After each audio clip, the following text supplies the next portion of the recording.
انشاءاللہ میں بچوں کی تربیت سے متعلق کچھ باتیں آپ سب کے ساتھ کروں گی۔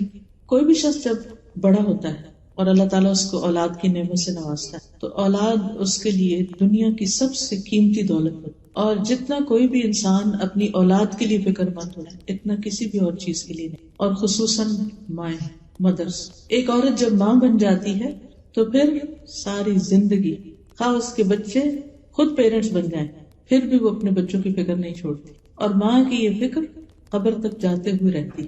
اس کے دل میں ہمیشہ بچوں کی خیرخواہی اور بچوں کی بھلائی کی سوچ ہوتی کہ کسی طرح میں انہیں کچھ بھی فائدہ پہنچا سکوں، خود بھوکے رہ کر، پیاسے رہ کر، تکلیف اٹھا کر، پریشانیاں اٹھا کر، اپنے پر اپنے بچوں کو ترجیح دیتی۔ اللہ سبحانہ وتعالیٰ نے یہ محبت ہمارے دلوں میں فطری طور پر رکھ دی، لیکن والدین کی اصل محبت، سچی محبت، صحیح محبت اسی وقت ہو سکتی ہے جب وہ اپنے بچوں کو صرف اس دنیا میں نہیں آخرت میں بھی کامیاب دیکھیں، کیونکہ یہ دنیا تو ختم ہو جائے گی اور آخرت کی زندگی ہمیشہ ہمیشہ کی زندگی۔ لہٰذا ہم سب کو اس بات کی کوشش کرنی چاہیے کہ ہم جب بچوں کے فیوچر کا سوچیں تو وہ فیوچر صرف اس دنیا کا فیوچر نہ ہو بلکہ ان کی آخرت کا بھی ہو، کیونکہ اگر وہ دنیا میں کامیاب ترین انسان بھی ہوئے اور آخرت میں ناکام ہو گئے تو وہ کامیاب نہیں ہے۔ حقیقی کامیابی آخرت کی کامیابی ہے۔ ذالک هو الفوز العظیم، وہ ہے اصل عظیم الشان کامیابی۔ تو انشاءاللہ تربیت اولاد سے متعلق کچھ ٹپس میں آپ کو دوں گی، انشاءاللہ اللہ نے چاہا تو آپ کے لیے فائدہ مند ہوگی۔ سب سے پہلی بات تو یہ کہ اولاد اللہ سبحانہ وتعالیٰ کا عطیہ ہے، ایک تحفہ ہے ہم سب کے لیے، اور اللہ نے جس کو جو بھی دیا ہے، بیٹا ہو یا بیٹی، اس پر راضی رہنا چاہیے، کیونکہ یہ تقسیم بھی اللہ تعالیٰ کی ہے۔ جسے چاہتا ہے بیٹیاں دیتا ہے، جسے چاہتا ہے بیٹے دیتا ہے، جسے چاہتا ہے دونوں دیتا ہے، جسے چاہتا ہے کچھ بھی نہیں دیتا، اور وہ سب کچھ جاننے والا ہے، ہر چیز پر قادر ہے، یعنی اس کو زیادہ پتا ہے کہ کس کو مجھے کیا دینا چاہیے، کون کس کے قابل ہے۔ دوسری بات یہ کہ بچے ہمارے لیے ایک خوشی کا باعث ہوتے ہیں، اگرچہ ان کے ساتھ تکلیفیں بھی ہوتی ہیں، لیکن اللہ سبحانہ وتعالیٰ نے پیغمبروں کو جب اولاد کی خبر دی تو اس کو خوشخبری قرار دیا۔ مثلاً زکریا علیہ السلام نے جب دعا مانگی بچے کے لیے اور ساری زندگی مانگتے رہے، بڑھاپے میں جا کر اللہ نے ان کو اولاد دی تو فرمایا یا زکریا انا نبشرک بغلام اسمہ یحییٰ، اے زکریا ہم آپ کو ایسے لڑکے کی خوشخبری دیتے ہیں جس کا نام یحییٰ ہوگا۔ تو یہ صرف خبر نہیں ہوتی بلکہ خوشخبری ہوتی ہے۔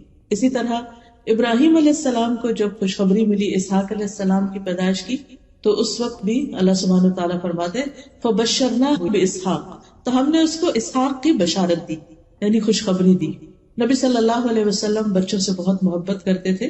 حضرت حسن اور حسین جو ان کے نواسے تھے، ان کو آپ فرماتے کہ یہ دنیا میں میرے پھول ہیں، یہ دنیا میں میرے دو پھول ہیں، یعنی انہیں پھولوں سے تشبیہ دیتے۔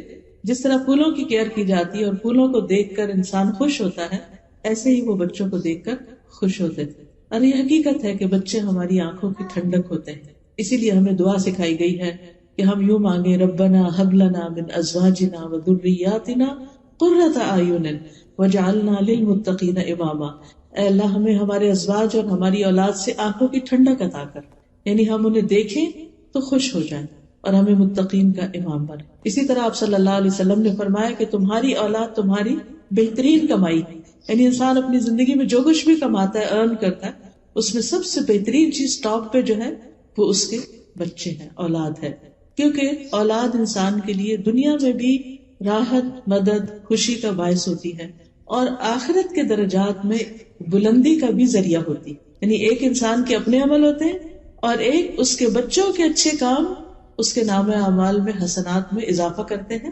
اور وہ اس کے درجات کی بلندی کا ذریعہ بنتے ہیں۔ لیکن یاد رکھیے کہ جہاں اولاد ایک خوشخبری ہے، خوشی کا باعث ہے، وہاں اس کے ساتھ ساتھ ایک ذمہ داری بھی ہے، اور اس کے بارے میں ہم سے پوچھا بھی جائے گا۔ قیامت کے دن اللہ تعالیٰ اس کے بارے میں سوال کرے گا، ہم سے بہت سی اور باتیں پوچھی جائیں گی، ہماری جوانی کے بارے میں کہ وہ کس کام میں لگائی، ہماری علم کے بارے میں کہ اس پر عمل کتنا کیا، مال کہاں سے کمایا، کہاں خرچ کیا، اپنی زندگی کن کاموں میں لگائی۔ لیکن اس کے ساتھ ساتھ مسند احمد کی روایت میں آتا ہے کہ انسان سے اس کے اہل خانہ کے بارے میں بھی خصوصیت سے پوچھا جائے گا کہ اس نے اپنے گھر والوں کے ساتھ کیا معاملہ کیا اور ان کی کیسی تربیت کی، اور اس میں خصوصاً ماں کو ذمہ دار قرار دیا گیا، یعنی باپ سے بھی پوچھا جائے گا لیکن باپ کی نسبت ماں زیادہ ذمہ دار ہے، کیونکہ ماں کا درجہ بھی زیادہ ہے اور بچے کا زیادہ وقت ماں کے ساتھ ہی گزرتا ہے. اللہ سبحانہ تعالیٰ نے ماں کو بنایا ہی ایسے ہے کہ وہ نسل انسانی کی تخلیق اور تربیت اور پرورش کا کام بہترین طریقے سے کر سکے. صحیح بخاری کی روایت میں آتا ہے، عورت اپنے شوہر کے گھر اور اس کے بچے کی نگران ہے اور اس سے ان کے بارے میں پوچھا جائے گا. یعنی بعض اوقات ہسبینڈ وائف ایک دوسرے پہ ڈالتے رہتے ہیں، آپ ان کو سمجھائیں، آپ ان کو سمجھائیں، آپ ان کا خیال کریں، لیکن حقیقت یہ ہے کہ ہر ایک کا اپنا اپنا رول ہے اور اس میں ماں کی ذمہ داری زیادہ بتائی گئی ہے. اب آپ دیکھیے کہ بچوں کی تربیت کا آغاز انسان کے بچے کی پیدائش کے بعد سے نہیں، اس سے پہلے سے ہی ہو جاتا ہے. بلکہ شادی سے پہلے جب لڑکے یا لڑکی کا انتخاب کیا جاتا ہے، اس وقت انسان صرف یہ نہ دیکھے کہ لڑکی خوبصورت ہے یا لڑکا بہت مالدار ہے یا دنیاوی اعتبار سے اسٹیٹس کیسا ہے، بلکہ یہ بھی دیکھے کہ یہ لڑکی یا لڑکا یہ دونوں ایک دوسرے کو اس اعتبار سے بھی دیکھے. لڑکی یہ دیکھے کہ جس لڑکے کو میں پسند کر رہی ہوں یہ میرے بچوں کا باپ ہوگا تو یہ کیسا باپ ہوگا، اور لڑکا یہ بھی ضرور دیکھے کہ یہ لڑکی کل میرے بچوں کی ماں ہوگی تو یہ کیسی ماں ثابت ہوگی، کیا یہ ایک اچھی نسل کو پروان چڑھائے گی. کیونکہ جس لڑکی کو ہم اپنے گھر میں لا رہے ہیں اس کے اندر یہ کوالٹی تو ہونی چاہیے کہ وہ گھر بنانے والی ہو، اور گھر صرف ان دیواروں سے نہیں بنتا یا فرنیچر سے نہیں بنتا، گھر انسانوں سے بنتا ہے کہ انسانوں کی تربیت کیسی ہوگی. رسول اللہ صلی اللہ علیہ وسلم نے فرمایا، دنیا فائدہ اٹھانے کی چیز ہے اور دنیا کی بہترین متاع نیک عورت ہے. اور پھر اسی طرح ابو ہریرہ کہتے ہیں کہ رسول اللہ صلی اللہ علیہ وسلم نے فرمایا، جب ایسا شخص تمہارے پاس نکاح کا پیغام بھیجے جس کے دین اور اخلاق سے تم مطمئن ہو تو اس سے اپنی بیٹی کا نکاح کر دو. اگر ایسا نہیں کرو گے تو زمین میں فتنہ و فساد برپا ہوگا، یعنی بہت بگاڑ آئے گا. تو دیکھنے کی چیز، باقی چیزیں بھی ٹھیک ہے انسان دیکھے تاکہ ایک دوسرے کے ساتھ ایک کمپیٹیبلٹی ہو اور گزارا بہتر طور پر ہو، لیکن خاص طور پر دین کے بارے میں ضرور دیکھنا چاہیے. اور دین میں بھی ایسا نہیں کہ ہر شخص شیخ بن جائے گا اور پھر وہی دیندار ہوتا ہے اور باقی لوگ دیندار نہیں ہوتے. نہیں، دیندار ہونے سے مراد کیا ہے کہ انسان اللہ کے حقوق ادا کرتا ہو اور اس کے ساتھ ساتھ بندوں کے حقوق بھی ادا کرتا ہو. اللہ سبحانہ و تعالیٰ کے حقوق میں کیا چیز آتی ہے؟ جسے نماز کا فریضہ، یعنی اگر لڑکی ہے تو نماز کی پابند ہو، لڑکا ہے تو بھی نماز پڑھتا ہو. اسی طرح اگر لڑکا کما رہا ہے تو حلال کمانے والا، کیونکہ کمائی کا اولاد کی تربیت پر بہت بڑا اثر پڑتا ہے. پھر اسی طرح آپ دیکھیے کہ لڑکی ہے تو اس کے بھی یعنی کہ اخلاق کیسا ہے یا شرافت کیسی ہے، اور اس کے ساتھ ساتھ اس میں بھی نماز اور پھر ساتھ حجاب، کیونکہ جس طرح مردوں کے لیے حلال کمانا اسی طرح عورت کے لیے اس کی عزت عصمت اور اس کی شرم و حیا جو ہے اس کا لحاظ رکھنا بھی ضروری ہے. پھر اسی طرح یہ ہے کہ تربیت کے جب باری آتی ہے، یعنی شادی ہو گئی، آپس میں ایک دوسرے کے ساتھ اچھا سلوک ہے، حقوق العباد کی ادائیگی ہے، تو بچوں پر سب سے بڑی چیز جو اثر کرتی ہے وہ ماں باپ کا عمل ہوتا ہے، ان کا آپس کا اچھا سلوک اور تعلق ہوتا ہے. جس گھر میں ہسبینڈ وائف ایک دوسرے کو رسپیکٹ دیتے ہیں، ایک دوسرے سے محبت کرتے ہیں، ایک دوسرے کے ساتھ اچھے طریقے سے کمیونیکیٹ کرتے ہیں، اس گھر میں بچے ایک سکون کی فضا میں سانس لیتے ہیں. اور پھر ماں باپ سے بہت سی چیزیں بن کہے سیکھتے ہیں. یعنی انسان صرف کسی لیکچر سے تربیت نہیں حاصل کرتا، بلکہ عمل کی تربیت، عملی نمونہ ہونا، رول ماڈلنگ جو ہے وہ بہت اہم ہوتی ہے تربیت میں. اگر ہم چاہتے ہیں کہ ہمارے بچے نیک ہوں تو یہ ہمارے کہنے سے نہیں ہوگا، صرف ہمارے تھنکنگ سے نہیں ہوگا، بلکہ اس کے لیے ضروری ہے کہ ہم ان کے سامنے وہ اچھا نمونہ پیش کریں، وہ بن کے دکھائیں جو ہم ان سے چاہتے ہیں کہ وہ بنے.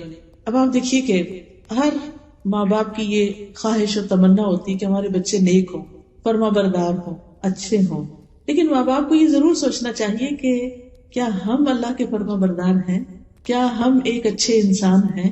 کیا ہم اللہ کا اور بندوں کا حق دینے والے ہیں؟ اگر ہم خود نہیں کر رہے تو بچوں سے کس چیز کی ہم توقع کر سکتے؟ پھر اسی طرح آپ دیکھیے کہ اگر ہم چاہتے ہیں کہ ہمارے بچے آئندہ دین کے لیے قربانی کرنے والے ہوں تو ہمیں یہ دیکھنا ہوگا کہ ہم خود کیا قربانیاں کر رہے ہیں، ہم خود اپنے دین کے لیے کیا محنت کر رہے ہیں. اگر ہماری زندگی میں غفلت ہے تو وہ خود بخود بچوں میں ٹرانسفر ہوگی، وہ بھی اس کو ایزی لیں گے. اگر ہم خود وقت پہ نماز نہیں پڑھ رہے تو بچے کیوں پڑھیں گے؟ چاہے آپ کتنا بھی چلا کے ان کو کہیں کہ اٹھو نماز پڑھو، لیکن آپ نے خود تو پڑھی نہیں. وہ تو آپ سے پلٹ کے پوچھیں کہ آپ نے پڑھ لی، اور نہ بھی کہیں تو وہ دیکھ رہے ہیں کہ اذان ہوئی ہے، وقت ہوا ہے، اور کسی کو بھی فکر نہیں ہے، پرواہ نہیں ہے، کوئی بھی اٹھ کے نماز نہیں پڑھا تو وہ کیوں پڑھیں گے، چاہے انہوں نے کتنا ہی اچھا لیکچر سن رکھا ہو.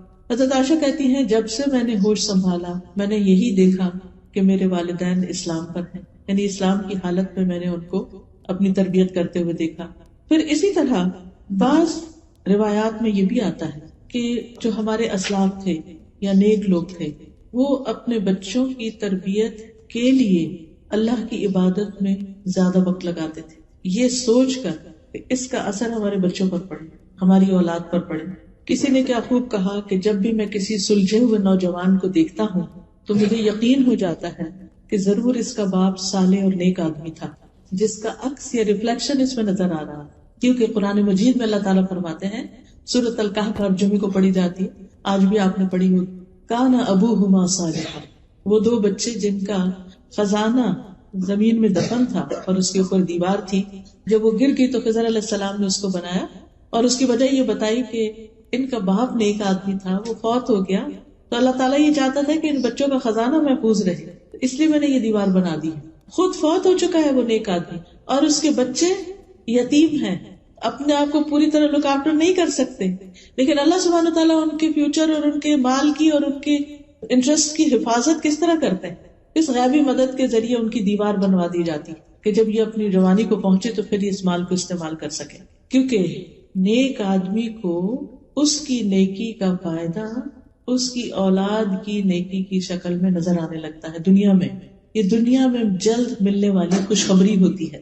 اسی طرح ایک مشہور سپیکر ہیں ڈاکٹر نبیل، وہ کہتے ہیں مجھے جب نوافل کی ادائیگی میں سستی اور کاہلی ہونے لگتی ہے تو مجھے میرے بیٹے اور دنیا کی پریشانیاں یاد آتی کہ کہیں نفلوں کی ادائیگی میں میری سستی اور کاہلی میری اولاد کی پریشانیوں کا سبب نہ بن جائے. کیونکہ انسان جب نفل پڑھتا ہے، تہجد پڑھتا ہے، تو پھر اپنی اولاد کے لیے دعائیں کرتا ہے، اور اگر کوئی نماز ہی نہیں پڑھتا یا تہجد ہی نہیں پڑھتا تو دعا کس وقت کرے گا، وہ تو دعا کرتے ہوئے بھی شرمائے گا. تو وہ کہتے ہیں کہ یعنی جب مجھے تھوڑی سستی آنے لگے تو مجھے اپنے بچے یاد آنے لگتے ہیں کہ میں نے ان کی خاطر اٹھنا ہے اور دعائیں کرنی ہے ان کے لیے. تو یہ چیز ان کو عبادت میں اور زیادہ آگے بڑھاتی. اور ایک جنرل اصول کے طور پر آپ دیکھیے، ایک کامن سینس کی بات ہے کہ اگر ہم اللہ کی اطاعت نہیں کرتے، فرما برداری نہیں کرتے، ہم اللہ کے اوبیڈینٹ نہیں ہیں، تو ہم کیسے توقع کر سکتے ہیں کہ ہمارے بچے ہمارے اوبیڈینٹ ہو جائیں؟ ہمارا احسان اپنے بچوں پر زیادہ ہے یا اللہ کا احسان ہم پر زیادہ ہے؟ ہم نے تو اپنے بچوں کو وہ کچھ نہیں دیا جو ہمیں ہمارے رب نے دیا، لیکن ہم وہ سب کچھ پا کر اپنے رب کے لیے اس طرح اطاعت گزار نہیں ہوتے، اس طرح اس کے آگے نہیں جھکتے جس طرح ہم اپنے بچوں سے چاہتے ہیں کہ ان کے لیے تھوڑا بہت بھی کر کے وہ ہمارے خاموش غلام ہو جائیں، جو ہم کہیں بس وہ کریں، اور اگر وہ تھوڑی بھی اپنی مرضی کرنے لگتا ہے تو ہم ناراض ہونے لگتے ہیں. ڈاکٹر نبیل یہ بھی کہتے ہیں کہ میرا ایک دوست تھا کویت میں، ایک بہت اچھے منصب پر تھا، یعنی کہ بہت ہائی پوسٹ پر تھا، لیکن وہ ہر روز چند گھنٹے والنٹیئر کرتا تھا، فلاحی کاموں میں لگاتا تھا. تو میں نے اس سے کہا کہ دیکھو اگر تم جو جاب کر رہے ہو اسی میں تھوڑے گھنٹے اور لگاؤ اور محنت کرو تو تمہیں اور زیادہ آگے تم جا سکتے ہو، تو تم اپنا کچھ ٹائم جو ہے وہ والنٹیئر کرنے میں گزار دیتے ہو. تو کہنے لگا کہ میں 6 بچوں کا باپ ہوں جن میں سے اکثریت میرے بیٹوں کی ہے، یعنی بوائز ہیں، مجھے ڈر ہے کہ وہ بے راہ روی کا شکار نہ ہو جائیں. جب سے میں نے قرآن مجید میں کان ابوہما صالحا کی تفسیر پڑھی ہے کہ ان کا باپ نیک آدمی تھا، اس لیے ان بچوں کی اللہ نے کیئر کی، تو میں نے اپنی زندگی کا ایک بڑا حصہ فلاحی کاموں میں لگا دیا ہے، میں والنٹیئر کرتا ہوں، اور اس کے اثرات میں اپنے بچوں میں دیکھ رہا ہوں. کیونکہ بچے جب دیکھتے ہیں نا کہ ہمارے ماں باپ سب کی خدمت کرتے ہیں، سب کے کام آتے ہیں اور اپنا وقت لگاتے ہیں، تو پھر ان کے اندر اس چیز کی ایک قدر ہوتی ہے، ایک ڈگنیٹی ہوتی ہے.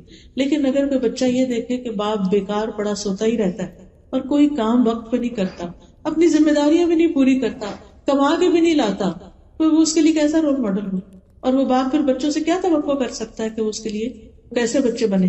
پھر اگر ہم بھی چاہتے ہیں کہ ہمارے بچے نیک ہوں، فرمانبردار ہوں، صالح ہوں، تو ہم سب کو چاہیے کہ ہم چاہے جاب کرتے ہوں، چاہے کچھ کام کرتے ہوں، چاہے ہم بزنس کرتے ہوں، کوئی کمائی کرتے ہوں، لیکن اس کے ساتھ ساتھ ہم ضرورت مند انسانوں کی مدد بھی ضرور کریں. ہم اپنے آپ کو والنٹیئر کریں کسی بھی جگہ، جو بھی ہماری اسکل ہے. اپنے علم کے ساتھ، اپنی طاقت کے ساتھ، اپنے مال کے ساتھ دوسروں کی خدمت کریں. حدیث میں آتا ہے اللہ اس بندے کی اس وقت تک مدد کرتا ہے جب تک بندہ کسی دوسرے بندے کی، اپنے بھائی کی مدد میں ہوتا ہے. آپ دوسروں کی مدد کر رہے ہیں، آپ دوسروں کی خدمت میں لگے، اللہ آپ کی مدد کرے گا اس چیز میں جہاں آپ ضرورت مند ہیں. اللہ آپ کے کام بنائے گا. میرے استاد ہمیشہ کہتے تھے کہ اگر بچہ کھانا نہ کھائے تو غریب کے بچے کو کھلاؤ، کسی یتیم کی پرورش شروع کر دو. اگر تمہارا بچہ نہیں پڑھتا تو کسی اور کے بچے کو پڑھاؤ. اس خدمت کے بدلے اللہ تمہارے بچے کو بھی اس راہ پہ لے آئے گا. یعنی جس چیز کی اپنے گھر میں کمی دیکھتے ہو وہ دوسروں کو دے کر حاصل کرو. آپ دیکھیے کہ کتنا بڑا وعدہ ہے کہ اللہ اس بندے کی مدد میں ہے، اللہ اس کی مدد کرے گا. مانا کہ اللہ اس کی مدد کرے گا جو کسی کی مدد کرتا ہے، جو دوسروں کی مدد میں لگا رہتا ہے. تو کبھی یہ نہ سوچا کرے اوہ اتنے گھنٹے میرے باہر لگ گئے، اتنے گھنٹے مجھے کیا ملا. خاص طور پر اس معاشرے میں جب کہ ہر گھنٹے کی ایک قیمت ہے. آپ اپنی سروسز دیتے ہیں تو آپ کو اس کے بدلے میں مال مل جاتا ہے. ٹھیک ہے کچھ پیسے ہمارے ہاتھ میں آتے ہیں، ہمیں خوشی ہوتی ہے، ہر انسان کو خوشی ہوتی ہے کیونکہ انسان کے اندر مال کی محبت اللہ نے رکھ دی ہے. یہ کبھی بھی نہیں ہوا کہ آپ کو کوئی مالی فائدہ حاصل ہو اور آپ کا وہ میرا تو کوئی دل ہی نہیں کہ مجھے کوئی فائدہ ہے. ہمارے پیرنٹس ہمیں دیں، ہم ہسبینڈ دیں، ہم خود کمائیں، کچھ بھی ہو ہمیں ہمیشہ اچھا لگتا ہے. اور پھر آپ دیکھیے کہ اس مال کی اپنی ایک ویلیو اور اس سے ایک خوشی ملتی ہے. لیکن جب آپ کسی کے کام آتے ہیں اور وہ آپ کو دعا دیتا ہے اس وقت کیسی خوشی ہوتی ہے. کسی کی خدمت کر کے، کسی کی مدد کر کے، کسی کے کام آ کے، ہاں ہم تھک ہی جائیں لیکن اس کے بدلے میں جو ہمیں راحت اور خوشی نصیب ہوتی ہے، اور پھر اس وعدے کا یقین کہ میں نے دوسروں کی مدد کی، اللہ میری مدد کرے گا، تو آپ اپنے بہت سے بوجھ اور پریشانیاں اپنے اوپر سے ہٹا دیتے ہیں، اپنے امور اللہ کے سپرد کر دیتے ہیں. یہ کیسے ہو سکتا ہے کہ میں خالص اس کی رضا کے لیے اس کے بندوں کی خدمت کروں اور وہ میری مدد نہ کرے؟ وہ ضرور کرے گا. پھر اسی طرح عبداللہ بن مسعود کے بارے میں آتا ہے کہ وہ رات کو جب نوافل ادا کر رہے ہوتے تھے، تہجد پڑھ رہے ہوتے تھے، تو سامنے اپنے بچے کو سویا دیکھ کر کہا کرتے تھے من اجلک یا بنیا، تیری خاطر اے میرے بچے. یا بنیا کا مطلب کیا ہے؟ اے میرے بچے، تیرے روشن مستقبل کی خاطر، تیرے برائٹ فیوچر کی خاطر میں اپنی نماز میں اضافہ کر لیتا ہوں. ابن مسیب ایک تابعی ہے، سعید ابن مسیب، کہتے ہیں اے میرے بیٹے میں تمہاری وجہ سے نماز کو لمبا کرتا ہوں اس امید پہ کہ تمہارے بارے میں میری حفاظت کی جائے گی، یعنی تمہارے بارے میں مجھ سے جو سوال کیا جائے گا قیامت کے دن اس کے بارے میں مجھے پکڑ نہیں ہوگی. اور پھر اسی آیت کی تلاوت کی وَكَانَ أَبُوهُمَا صَالِحًا. اسی طرح ایک آدمی کا طریقہ یہ تھا کہ جب بھی اس کا کوئی بچہ اخلاقی طور پہ بگڑ جاتا، کوئی ضد کرتا، کوئی بدتمیزی کرتا، تو وہ صدقہ کرتا اور کھانا کھلاتا. یہ دو کام کرتا، صدقہ کرتا، کھانا کھلاتا. کیوں؟ کیونکہ قرآن مجید کی آیت میں آتا ہے خذ من اموالہم صدقۃ تطہرہم وتزکیہم بہا، ان کے مالوں سے صدقہ لے کر اس کے ساتھ انہیں پاک کرے گا اور انہیں صاف کرے گا. یعنی تم انہیں پاک کرو گے، صاف کرو گے ان کے مالوں میں سے صدقہ لے کر. تو گویا مال میں سے صدقہ نکالنا اور اسی طرح خاص طور پر کھانا کھلانا یہ کس نیکی میں سے ہے کہ جس کی وجہ سے انسان کا اپنا بھی تزکیہ ہوتا ہے اور اولاد بھی سدھرتی ہے، نیک بنتی ہے. اور وہ شخص کہتا اے اللہ یہ صدقہ میرے بیٹے کے اخلاقی تزکیے کے لیے، یہ جو میں صدقہ کر رہا ہوں یہ میں اس نیت سے کر رہا ہوں کہ میرے بیٹے کو نیک بنا دے. بس بے شک یہ اخلاقی بے رہروی میرے لیے اس کی بیماری سے زیادہ شدید ہے. یعنی بچہ بیمار ہو فزیکلی وہ کم درجے کی مصیبت ہے، لیکن اگر وہ بگڑ جائے اور بے راہ ہو جائے تو وہ بہت بڑی مصیبت ہے. پھر اسی طرح ایک اور آدمی کا واقعہ یہ ملتا ہے کہ اس کے پاس اتنا نہیں تھا جس سے وہ بہت زیادہ مالی صدقہ کر سکے، وہ بس اتنا ہی کماتا تھا جس سے اس کی اپنی گزران ہوتی تھی، اس کے پاس دینے کے لیے زیادہ نہیں ہوتا تھا. تو جب اس کا بیٹا اس کے ساتھ بدتمیزی کرتا یا اس کی بات نہیں مانتا تھا تو وہ رات کو قیام کرتے ہوئے سورۃ البقرہ پڑھتا تھا، یعنی رات کے تہجد میں سورۃ البقرہ پڑھتا اور کہتا اے اللہ یہ میرا صدقہ ہے، میرے پاس مال نہیں ہے لیکن یہ میرا صدقہ ہے، اسے تو میرے لیے قبول کر لے، یعنی مجھ سے قبول کر لے اور میرے لیے اس بیٹے کی اصلاح کر دے. تو کیونکہ نیک اعمال جو ہوتے ہیں یہ وسیلہ بنتے ہیں دعاؤں کی قبولیت کا. ہم نیک لوگوں کو وسیلہ بناتے ہیں، ان کی نیکی تو ان کے ساتھ ہے. ہمیں جس وسیلے کا حکم دیا گیا وہ نیک اعمال ہے کہ ہم صدقہ کریں، نماز پڑھیں، دعا کریں اور اس سے اللہ سے مدد مانگیں. اسی طرح ہمیں یہ یاد رکھنا چاہیے کہ ہم اپنے بچوں کی اصلاح کس طرح کریں، اس نیت کے ساتھ اللہ کی عبادت کر کے کہ یہ بچے سدھر جائیں. اور یاد رکھیں کہ ہمارے ہاتھ میں کوئی طاقت نہیں کہ ہم اپنے بچوں کو نیک بنا سکیں جب تک اللہ کی مدد نہ ہو. وہی مدد کرنے والا ہے. پھر اسی طرح اللہ کا تقوی اختیار کرنا، اللہ سے ڈرنا. پھر بچوں کو اپنے ساتھ مختلف کاموں میں، پروجیکٹس میں، والنٹیئرنگ میں شریک کرنا، ان کو ساتھ لے کے جانا. مثلا ہر جمعے کو آپ جو ابھی آپ کے قریب مسجد ہے اس کی صفائی اپنے ذمہ لے سکتے ہیں کہ نمازیوں کے آنے سے پہلے میں ہال کی صفائی کروں. آپ کیا کر سکتے ہیں کہ اپنے بچے کو تھرسڈے نائٹ ساتھ لے جائیں. خود اکیلے نہیں جائیں، ہسبینڈ وائف، بچے کو ساتھ لے کے جائیں کہ چلے اللہ کا گھر صاف کرتے ہیں. اور پھر ایک ایک کونے خدرے کو صاف کریں، کہیں کوئی داغ دھبا ہے اس کو مٹائیں، اس کو خوشبودار کریں، صفیں لگائیں. جو بھی ایک مسجد کی خوبصورتی اور بیوٹیفیکیشن ہو سکے. مسجد اللہ کا گھر ہو. ہم اپنے گھروں کو کتنا سجاتے ہیں، اور جب ہمارے مہمان آ رہے ہوں تو ہم کیئر کرتے ہیں نا، اور بھی سجاتے ہیں، صاف ستھرا کرتے ہیں، عام روٹین سے زیادہ کرتے ہیں. تو جمعے کے دن اللہ کے مہمان آتے ہیں. ویسے تو 5 نمازیں، لیکن آپ کو پتا ہے ہمارے یہاں 5 نمازیں کہاں اتنی فل مسجد ہوتی ہے. لیکن جمعے کے دن اتنے لوگ ہوتے ہیں کہ بعض اوقات صحیح اگر ارینجمنٹ نہ ہو تو لوگوں کو صحیح جگہ بھی نہیں ملتی. لیکن وہ صفائی کیوں نہیں ہو پاتی مسجدوں کی، وہ ایک چیئرفل ماحول کیوں نہیں ہوتا بعض اوقات؟ صرف اس لیے نہیں ہوتا کہ ان کے پاس والنٹیئر نہیں ہوتے. تو آپ ان سے بات کر کے کہ آپ مجھے یہ خدمت دیتے. آپ کو معلوم ہے کہ الحمدللہ جیسے الہدا میں ویکینڈ میں کلاس ہوتی ہے، ابھی نئی سورۃ البقرہ شروع ہوئی ہے، اور ماشاءاللہ اس میں 400-500 لوگ ہیں، اور ہر ہفتے ان کے لیے بینچز لگانا اور چیئرز لگانا اور ہال کی سیٹنگ ٹھیک ٹھاک کام ہے. آپ کو معلوم ہے کہ کچھ سسٹرز ہیں، 2 سسٹرز، وہ پچھلے 5 سال یہ خدمت کرتی رہی ہیں. میں نے آج تک نہیں دیکھا ان کو کہ وہ کون ہے. مجھے ریسنٹلی بتایا گیا کہ وہ ارلی مارننگ آتی ہیں کلاس سے پہلے، اور آ کر سارے بینچز لگاتی ہیں خاموشی. ان کے بچے بھی ساتھ ہوتے ہیں. وہ بغیر ناشتے کے نماز پڑھتے ہی بس گھر سے نکل آتے ہیں، کیونکہ اتنے سارے بینچز کہاں سے نکال کے وہ پورے ہال میں لگانے ہیں اور پھر ساری سیٹنگ کرنی ہے. اور پھر جب ساری سیٹنگ ہو جاتی ہے تو پھر کلاس سے پہلے بچوں کے ٹیم ہارٹن پہ لے جا کے ان کو تھوڑا کھلا پلا کے پھر واپس آ کے کلاس اٹینڈ. یہ والنٹیئرنگ ہے. اور وہ بچے مسلسل دیکھ رہے ہیں کہ ہر ہفتے ہماری ماں اور ان کی دوست مل کے مسجد ٹھیک کرتے ہیں. کیا ماں کی یہ نیکی بچوں میں ٹرانسفر نہیں ہوگی؟ کیا انہیں یہ طریقہ نہیں آئے گا؟ آپ بھی کہیں نہ کہیں کوئی اسلامک سینٹر ہو، کوئی جگہ، اس کو اپنا سمجھیں اور اس میں والنٹیئر کریں. آپ کو معلوم ہے کہ اوور آل جو ہے عموماً مساجد کے ریسورسز اتنے زیادہ نہیں ہوتے کہ ہر چیز پروفیشنل طریقے سے کرا سکتے، لیکن کچھ لوگ ہوتے ہیں کہ وہ یہ کام کر سکتے ہیں. مجھے اچھی طرح یاد ہے جب میری بیٹی کا رشتہ ہونا تھا، تو جب رشتہ آیا چھوٹی بیٹی کا، تو میں نے پتا کیا کہ لڑکا کیا کیا کرتا ہے، اس کی کیا عادات ہیں، کیا کیا اس کے کام ہیں. تو مجھے پتا چلا کہ وہ فلاں مسجد میں جمعے کے دن جمعرات کی رات کو وہاں کے ٹوائلٹ صاف کرتا ہے. تو اس سے کیا پتا چلتا ہے کہ ایک انسان ہمبل ہے، اس کے دل میں دین کی خدمت کا جذبہ، اور دین کی خدمت کے لیے ضروری نہیں کہ کوئی بہت بڑا ہائی فائی کام کیا جائے. مسجد کا ٹوائلٹ صاف کرنا ہم کیوں کریں؟ کلینر کیوں نہیں رکھ لیتے؟ بعض اوقات چھوٹے سیٹ اپ ہوتے ہیں، وہ نہیں رکھ سکتے یہ سب کچھ. بعض اوقات اتنی ڈونیشنز بھی نہیں ہوتی، اور اگر ہو بھی تو جو کام ہم کریں گے وہ کلینر تھوڑی کر سکتے. تو اگر young boys, university going boys آپ کے ہیں، ساتھ لگائیں اور انہیں کہ چلیں کام کریں. اس بہانے مسجد میں جا کے ایک نمازی پڑھ لیں. اگر انہیں آپ کہیں گے نا کہ آؤ نماز پڑھنے چلے، تو ہو سکتا ہے نہیں پڑھنے جائیں. لیکن اگر آپ کہیں کہ چلو آؤ کچھ ہوبر لگاتے ہیں چل کے، آپ کو معلوم ہے کہ یہ کام معمولی کام نہیں. یہ کام کس نے کیا تھا؟ ابراہیم علیہ السلام نے، اسماعیل علیہ السلام نے. اللہ سبحانہ وتعالیٰ نے قرآن مجید میں سورۃ البقرہ میں اس کا ذکر کیا 127 آیت پہلے پارے میں، وَإِذْ يَرْفَعُ إِبْرَاهِيمُ الْقَوَاعِدَ مِنَ الْبَيْتِ وَإِسْمَاعِيلُ رَبَّنَا تَقَبَّلْ مِنَّا إِنَّكَ أَنْتَ السَّمِيعُ الْعَلِيمُ.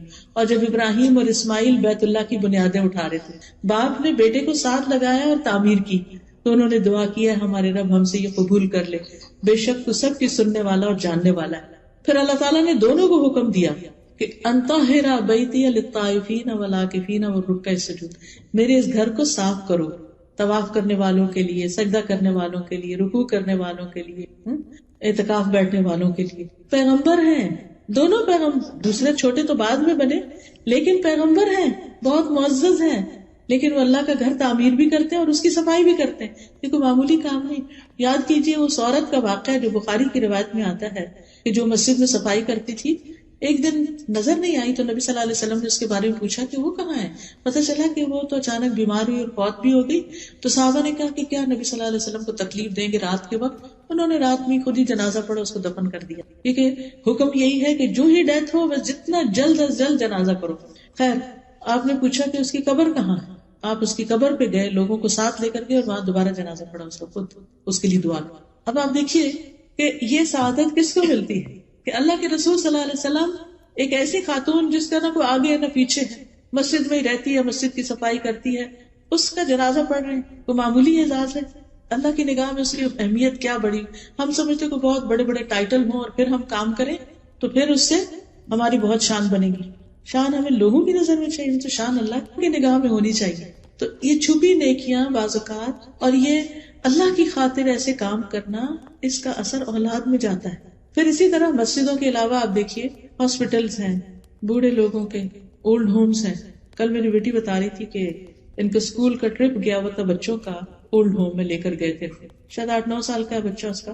کہہ رہی تھی کہ کل شام گھر آ کر اتنا رویا اتنا رویا اتنا رویا کہ جس طرح اس نے بوڑھے لوگوں کو وہاں دیکھا، کوئی فیملی ان کے پاس نہیں، وہ بیمار ہیں، وہ بیٹھے ہوئے ہیں، لونلی ہیں. تو وہ سین تو مجھ سے پوچھ رہی تھی کہ میں اب اس کو کس طرح کمفرٹیبل کروں، کیا بتاؤں اس کو.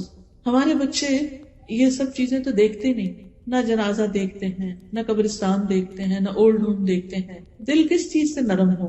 وہ اپنی آخرت کے بارے میں کیوں سوچے؟ وہ تو دنیا ہی دنیا ان کے سامنے. ہم انہیں لے جاتے ہیں، کبھی کہیں کھانا کھلانے لے جاتے ہیں، کبھی کسی ٹوائز کی شاپ پر لے جاتے ہیں. ہم سمجھتے ہیں یہ ہم بچوں کی بہت بڑی خدمت کر رہے ہیں اور اس سے ہمارے بچے ہم سے بہت خوش ہو جائیں گے اور ہمارے بڑے فرما بردار ہوں. نتیجہ کیا ہے؟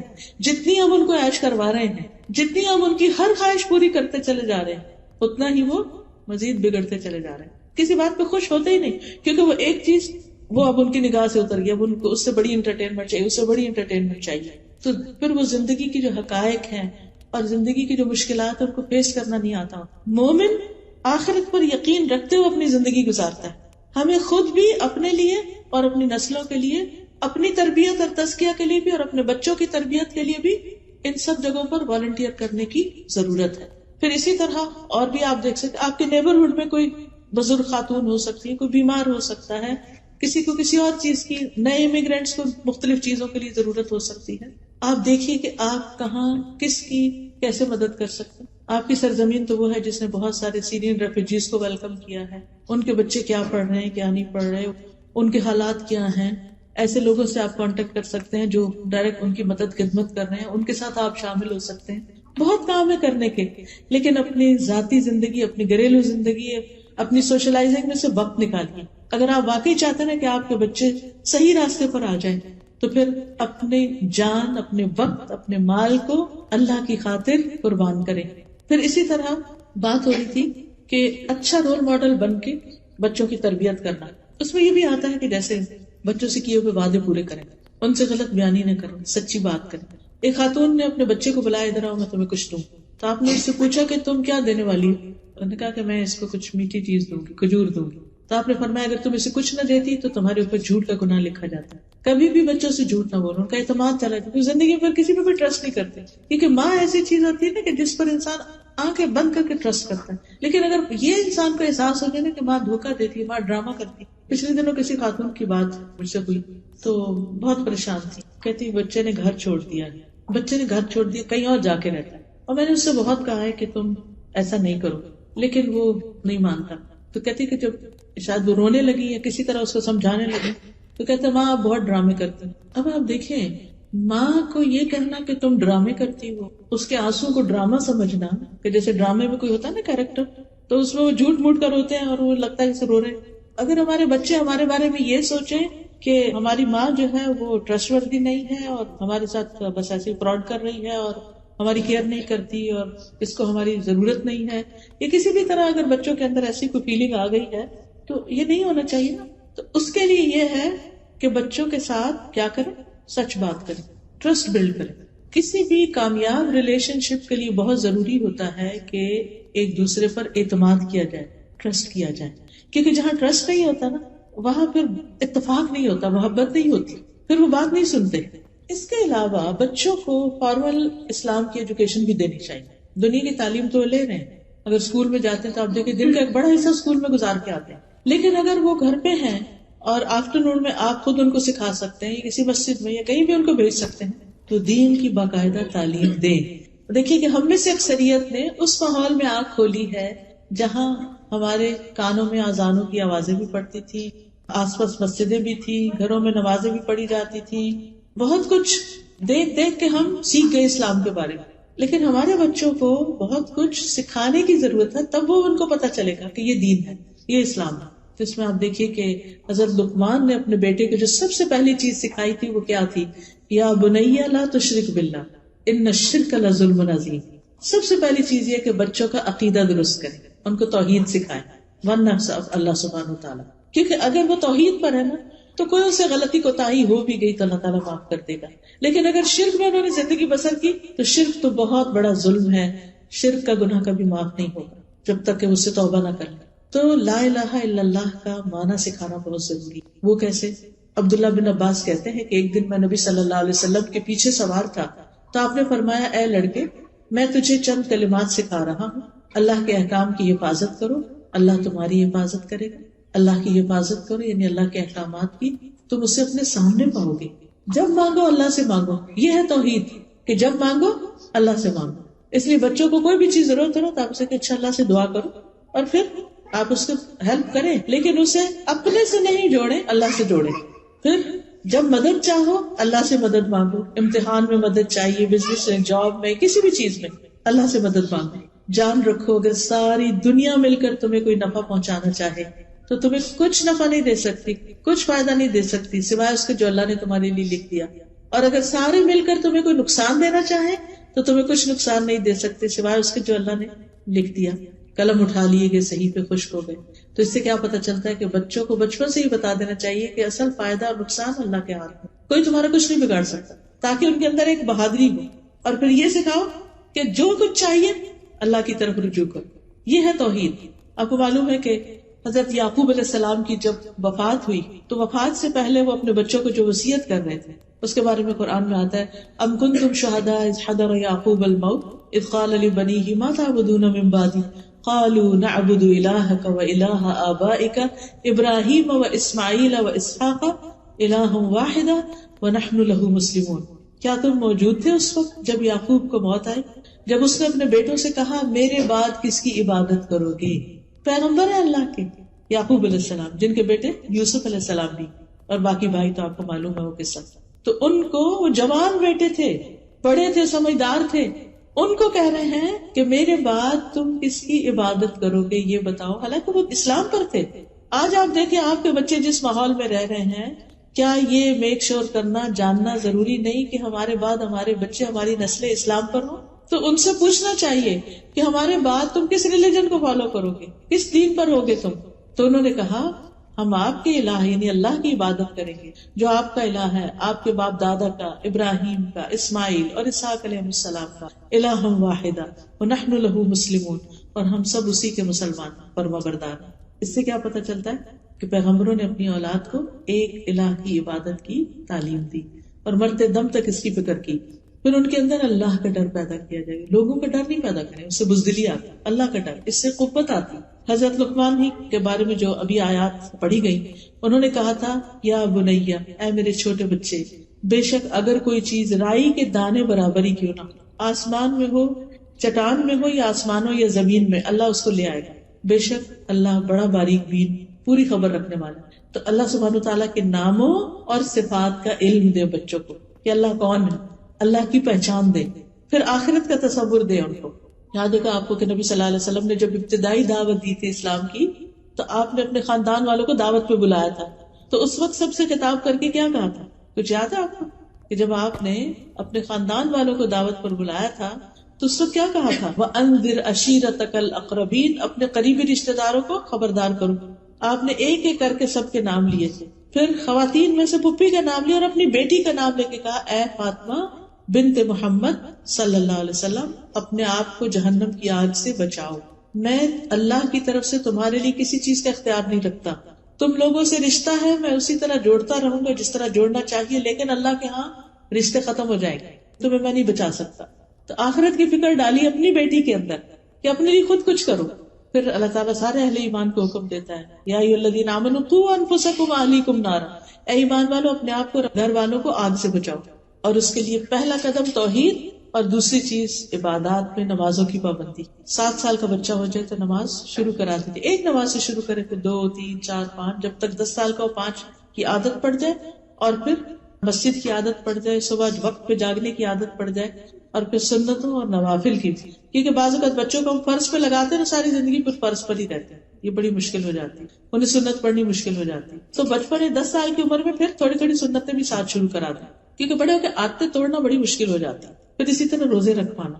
ربیہ کہتی ہیں کہ ہم عاشورہ کا روزہ خود بھی رکھتے ہیں, بچوں کو بھی رکھواتے, اور جب مسجد جاتے تو ان کے لیے اون کا کھلونا بناتے. جب کوئی افطار کے قریب کھانے کے لیے روتا تو ہم اس کو کھلونا دے دیتے کہ کھیلو, دل بہلاؤ, روزہ رکھو. یعنی چھوٹے بچوں کو بھی روزہ پورا کرواتے, بچوں کو حج عمرے پہ لے کے جانا. بعض اوقات ہم ہالیڈیز پہ ادھر جا رہے ہیں ادھر جا رہے ہیں, لیکن اللہ کے گھر لے جانے سے بہت فرق پڑتا ہے. ایمان تازہ ہوتا ہے, ان کے اندر یقین پیدا ہوتا ہے, وہ جو شک والی کیفیت ہے نا وہ دور ہوتی ہے.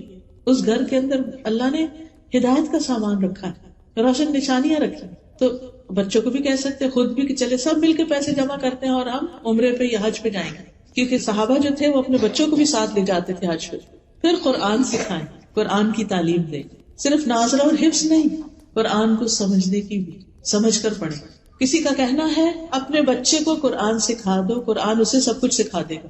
یعنی جو تم اسے نہیں نہ سکھا سکتے, تربیت نہیں کر سکتے, یہ کرو یہ نہ کرو, تو اگر تم اسے قرآن سکھا دو گے اسے سب باتیں خود ہی پتہ چل جائیں گی, تو تمہارا بہت کام کم ہو جائے گا. نہیں تم ایک کام کر لو, باقی کام وہ کرے گا.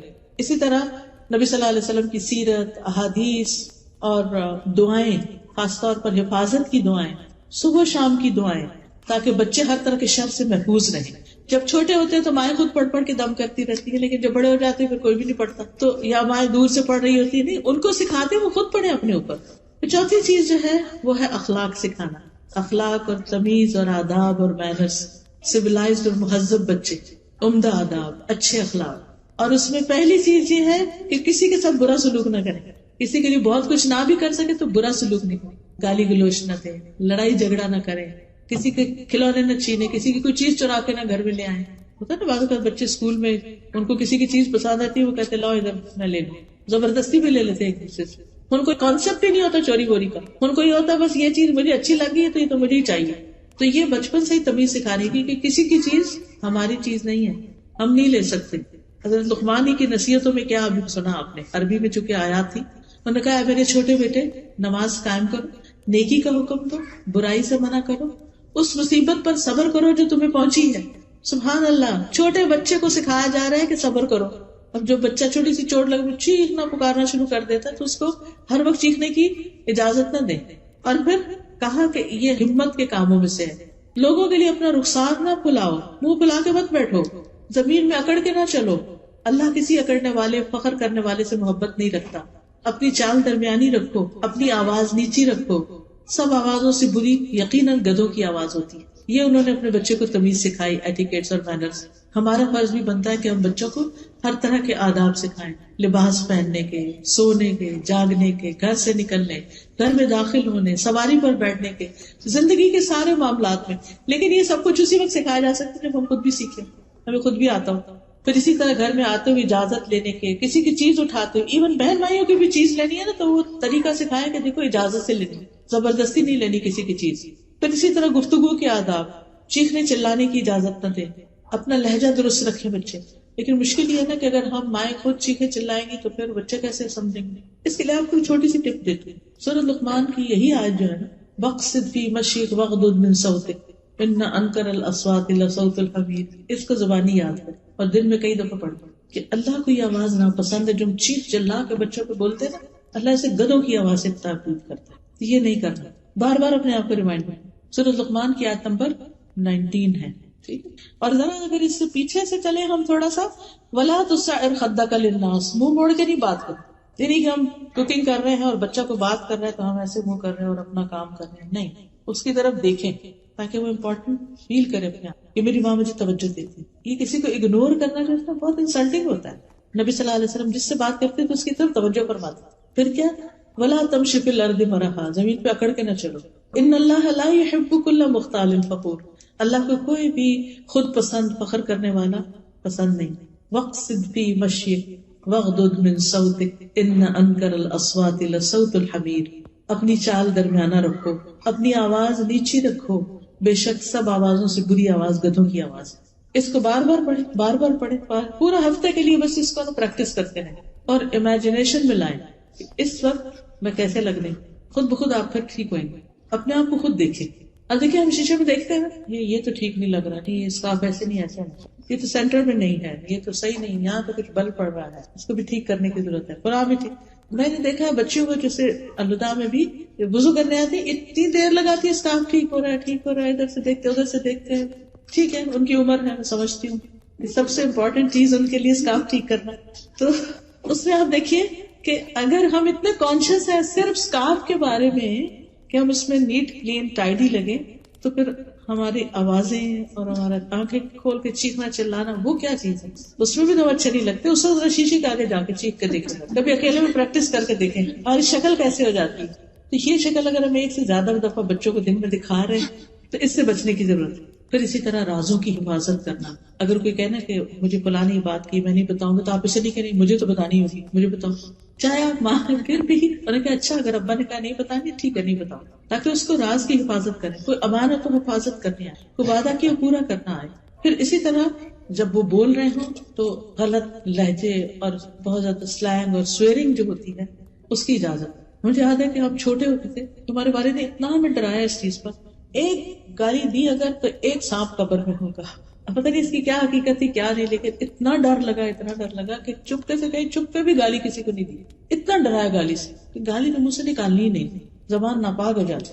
آج آپ دیکھیں گے ہم پگ کا لفظ بولتے ہوئے تو مسئلے کا شکار ہو جاتے ہیں کہ نہیں یہ تو آپ نے بچوں کو اسکول میں کتاب کیوں پڑھا دی گئی، اور یہ اس کو تم اتنا بڑا ایشو بنا لیتے اور اس کو گالی بنا دی، لیکن اور جو وہ ادھر ادھر کی گالیاں بول رہے ہیں اس کے ہم شاید خود بھی نہ پتا ہو کیا کہہ رہے ہیں۔ اس چیز کو بہت کانشیس رہے، زبان صاف رہے، ٹھیک ہے۔ ایک دفعہ جب وہ زبان پہ ایسی چیزیں چڑھ جاتی ہیں تو پھر وہ ہمیشہ اسی طرح بولتے ہیں، اور شروع میں ہنستے ہیں ہم بچوں پر کہ دیکھو اس نے کوئی نیا لفظ سیکھ لیا، لیکن بعد میں وہی چیزیں نقصان کا باعث بنتی ہیں۔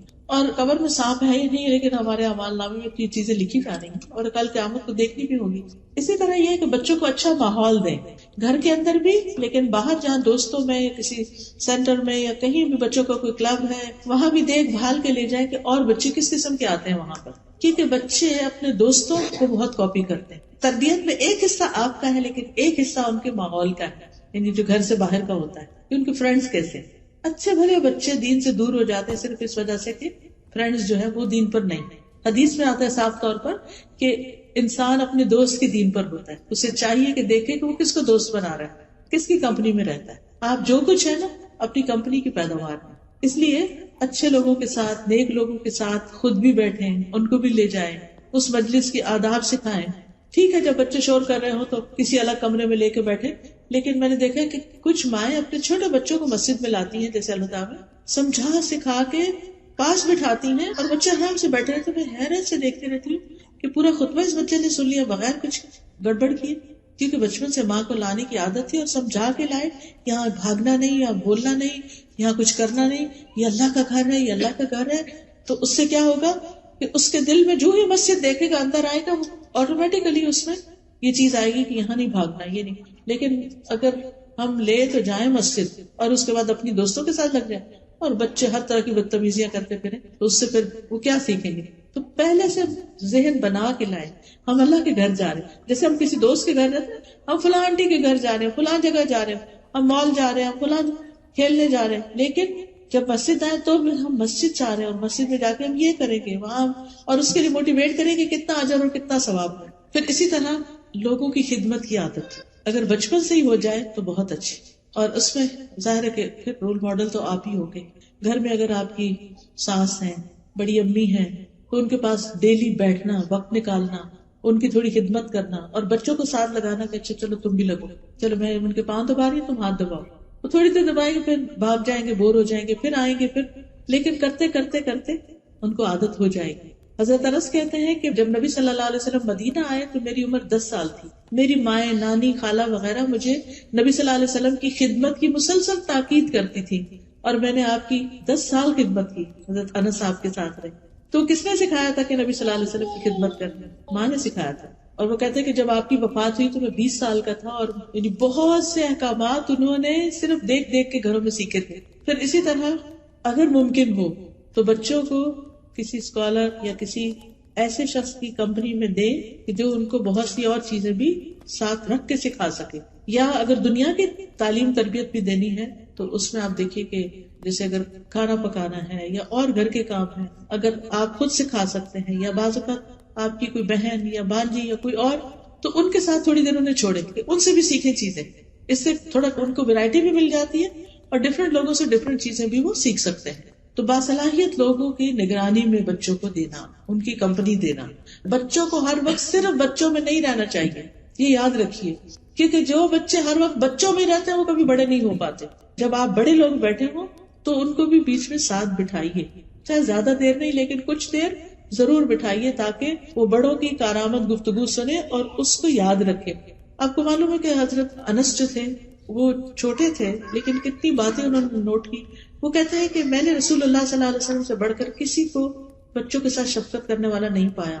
پھر اسی طرح ہم دیکھتے ہیں کہ آپ صلی اللہ علیہ وسلم حضرت ابن عباس کو دعائیں دیتے ہیں. چھوٹے سے بچے ہیں، آپ کے گھر میں رات رہنے کے لیے آتے ہیں اپنی خالہ کے پاس کیونکہ ان کی اہلیہ تھی نبی صلی اللہ علیہ وسلم کی. پھر اسی طرح بچوں کو بول کے بھی محبت کا اظہار کریں. نبی صلی اللہ علیہ وسلم نے حضرت حسن کے لیے فرمایا اللہم انی احبہ، اللہ میں حسن سے محبت کرتا ہوں، فاحبہ، آپ بھی اس سے محبت کریں.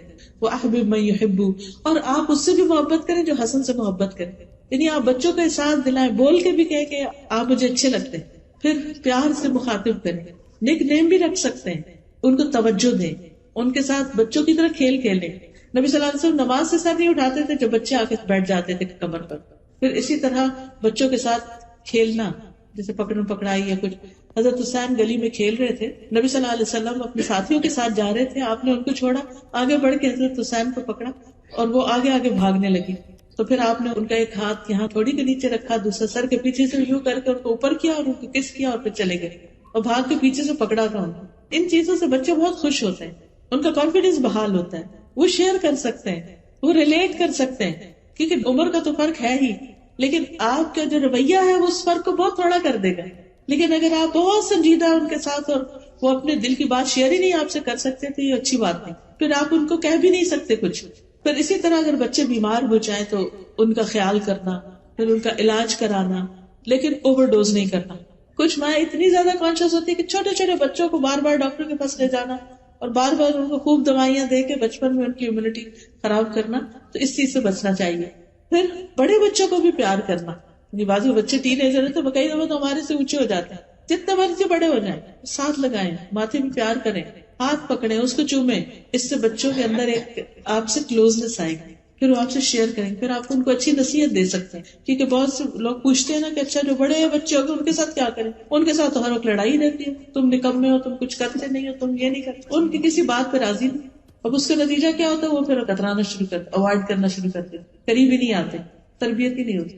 پھر اسی طرح نبی صلی اللہ علیہ وسلم حضرت فاطمہ کو چومتے تھے، پاس بٹھاتے تھے، ان کو اپنی جگہ بٹھاتے تھے. پھر اسی طرح آپ اپنی چادر میں ان کو گھسا لیتے تھے بچوں کو، چھوٹے بچوں، پھر ان کو اٹھاتے تھے، کبھی مارا نہیں تھا چھوٹے بچوں کو، اور پھر زیادہ روک ٹوک بھی نہیں، ہر بات میں انٹرفیئر نہیں کرے، نہ یہ نہیں کرو. اب ہوتا ہے کہ بچہ سے نہ یہ نہیں لو، وہ اٹھا لیا، وہ پکڑا، وہ اٹھا لیا، وہ لیا، کچھ تو ان کے لیے بھی چھوڑ دیں کہ وہ بھی کسی چیز سے انجوائے کریں. ابھی آپ نے اپنی کتاب اٹھائی ہے، ان کے لیے کچھ اور رکھ دیں تاکہ اس پہ بعض بچے بھی کہتے ہیں وہی چاہیے جو آپ کی. اچھا بعض بچے قرآن پکڑتے ہیں، بچے نے قرآن پکڑ لیا، گرا دے گا. کیوں آپ سوچ رہے گرا دے گا؟ آپ نیچے ہاتھ رکھ لیں، اگر چھوٹا بچہ ہے یا کسی بھی طرح نظر رکھیں، اور اگر بچہ آگے پیچھے کرے خود قرآن لے کے چومے، اس کو سینے سے لگایا کہ اللہ کی کتاب ہے، نیچے نہیں رکھنا، تو نیکسٹ ٹائم کیئر کرے گا. لیکن یہ تو نہیں کہ بچہ قرآن کو ہاتھ ہی نہ لگانے دیں، اور جب وہ بچہ بڑا ہوگا اور آپ کہیں گے یہ لو قرآن، تو وہ کہے گا اب میں ہاتھ نہیں لگاتا اس، کیونکہ ہر دفعہ اس نے ہاتھ لگایا اور آپ نے کھینچ لیا اس سے، ہر دفعہ نماز پہ آپ پہ چڑھا اور آپ نے پیچھے کر دیا. وہ کیوں نماز اور قرآن سے محبت کرے گا؟ جن چیزوں کی دین میں رخصت ہے، اجازت ہے، اتنا تو ان کو کرنے دیں. اور پھر یہ آخری بات ہے کہ بچوں کے لیے خوب دعائیں کریں، کیونکہ صرف ہماری کوششیں کافی نہیں ہیں، دعائیں بہت ضروری ہیں. نبی صلی اللہ علیہ وسلم نے فرمایا 3 طرح کے لوگوں کی دعائیں قبول ہوتی ہیں: مظلوم کی دعا، مسافر کی دعا، اور والد کی اپنی اولاد کے لیے دعا. باپ بچوں کے لیے دعا کرے. آپ اپنے بارے میں کہتے تھے میں اپنے باپ ابراہیم کی دعا ہوں. انہوں نے دعا کی تھی نا کہ اللہ ایک پیغمبر بھیج اس میں سے، اور جو ان پہ تلاوت کرے اور کتاب اور سنت حکمت کی تعلیم دے. تو آپ کو اس بات پر خوشی تھی کہ ابراہیم علیہ السلام نے میرے لیے دعا مانگی تو میں پیدا ہوا اور میں نبی بن کے آیا. تو آپ اپنے بچوں کے لیے دعا میں اللہ ان کو ایسا بنا دے، ایسا بنا دے، ایسا بنا دے، جو بھی آپ کے ڈریمز ہیں، جو بھی خواب ہیں، اور ان کے سامنے بھی بولا کریں. اور کبھی بچوں کو بد دعا نہ دیں، غصے میں آ کے بد دعا نہیں، کیونکہ ہوتا کیا اس سے اگر قبول ہو گئی تو کون روئے گا.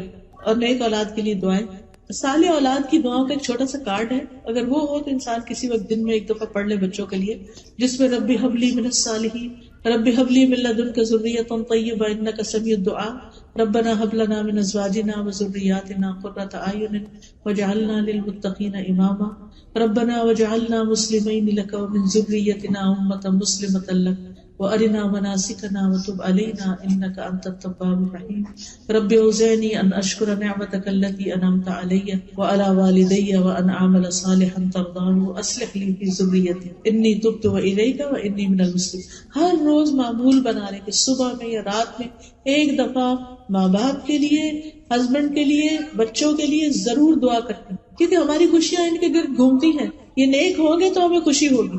پھر رب اجعلنی مقیم الصلاۃ ومن ذریتی ربنا وتقبل دعا، پھر واجنبنی وبنی ان نعبد الاصنام، اور پھر اللہم انی اعوذ بک من جار السوء ومن زوج تشیبنی قبل المشیب ومن ولد یکون علی ربا. اے اللہ میں تیری پناہ طلب کرتا ہوں برے پڑوسی سے، ایسی بیوی سے جو مجھے بڑھاپے سے پہلے بوڑھا کر دے، یا ایسے شوہر سے، اور ایسی اولاد سے جو میرا آقا بن بیٹھے، یعنی اولاد ہماری ہمیں کنٹرول کرنا شروع کر دے، ایسے مال سے جو میرے لیے عذاب بنے، ایسے چال باز دوست سے جس کی آنکھیں مجھے دیکھ رہی اور جس کا دل میری نگرانی کرتا، اگر وہ کوئی نیکی کی بات دیکھے تو اسے دبا دے، اور اگر برائی دیکھے تو لوگوں کو پھیلا دے اسے. پھر بچوں کے نیک سلوک کے بدلے دعا دینا، اور اگر وہ کوئی بدتمیزی شرارت بھی کرے تو بھی دعا دے، بس دعا نہ دے. اور پھر والدین کے بچے کام خراب کریں نا تو ماں باپ کے لیے دعا کرنی شروع کر دیں. بچے نافرمانی کریں، یا اللہ میرے ماں باپ پہ رحم فرما، رب ارحمہما کما ربیانی صغیرا. آپ اپنے والدین کے ساتھ اچھے ہوں گے تو آپ کے بچے آپ کے ساتھ اچھے ہوں گے. پھر اسی طرح ان کی مال، اولاد، جان، اس میں برکت کی دعائیں کیا کریں. ان کے رزق میں برکت کی دعا ابراہیم علیہ السلام نے دعا کی تھی نا اپنے بچوں کے لیے کہ اللہ ان کو پھلوں میں سے رزق دے، حالانکہ مکہ میں کچھ نہیں اگتا تھا. اور پھر جب دوبارہ گئے تھے حضرت اسماعیل کی شادی کے بعد تو انہوں نے پوچھا کہ کیا کھاتے ہو، تو انہوں نے کہا گوشت، پانی. تو انہوں نے کہا کہ اللہ ان کی گوشت اور پانی میں برکت نازل فرماتے. اپنے بچوں کو دعا دی ان کے رزق میں.